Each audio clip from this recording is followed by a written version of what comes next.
ભરૂચ તાલુકાના જૂના તવરા ગામે જાડેશ્વર બીએપીએસ સ્વામિનારાયણ મંદિરની પ્રેરણાથી બાળ પારાયણનું આયોજન કરવામાં આવ્યું હતું। કાર્યક્રમમાં બાળકોને મોબાઈલનો સમજદારીપૂર્વક ઉપયોગ કરવા ઉપરાંત માતા પિતા અને વડીલોનો આદર તથા ભારતીય સંસ્કારોનું જતન કરવાનો સંદેશ આપવામાં આવ્યો હતો। જૂના તવરા ગામના 5 દેવી મંદિરના સભાખંડમાં આયોજિત બાળ પારાયણમાં મોટી સંખ્યામાં બાળકોએ ભાગ લીધો હતો। ગીતાજી આધારિત સંવાદ, નાટકો, કૃષ્ણ અર્જુનના દ્રષ્ટાંતો અને વિડીયો દ્વારા મોબાઈલની લતથી દૂર રહી તેનો અભ્યાસ અને જ્ઞાનવર્ધન માટે સદુપયોગ કરવાની સમજ આપવામાં આવી હતી। બીએપીએસના સંતો અને કાર્યકર્તાઓએ બાળકોની શિસ્ત, સારું વર્તન, માતા પિતા તથા વડીલો પ્રત્યે આદરભાવ અને ભારતીય સંસ્કૃતિના જતન અંગે પ્રેરણાદાયી માર્ગદર્શન આપ્યું હતું। પૂજન અર્ચન અને મહાઆરતી સાથે કાર્યક્રમનું સમાપન થયું હતું। આજે તારીખ 21ના રોજ તવરા ખાતે એક બાળ પારાયણનું આયોજન કરવામાં આવ્યું હતું।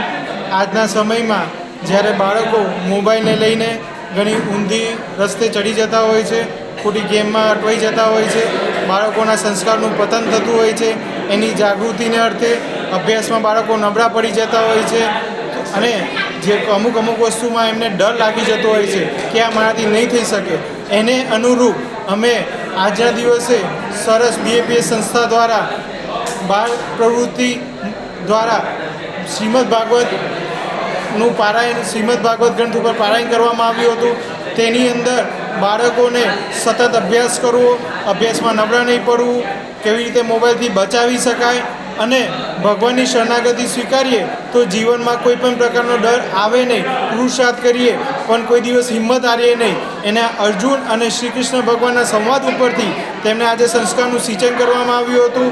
આની અંદર બધા બાળકોએ ઘણો ઉત્સાહભેર ભાગ લીધો હતો અને બાળકો દ્વારા વિવિધ રજૂઆત કરવામાં આવી હતી, સંવાદો રજૂ કરવામાં આવ્યા હતા અને એક પાત્ર અભિનય પણ બજાવવામાં આવ્યા હતા। કેતન મહેતા, દ્રષ્ટિકોણ ન્યૂઝ, ભરૂચ।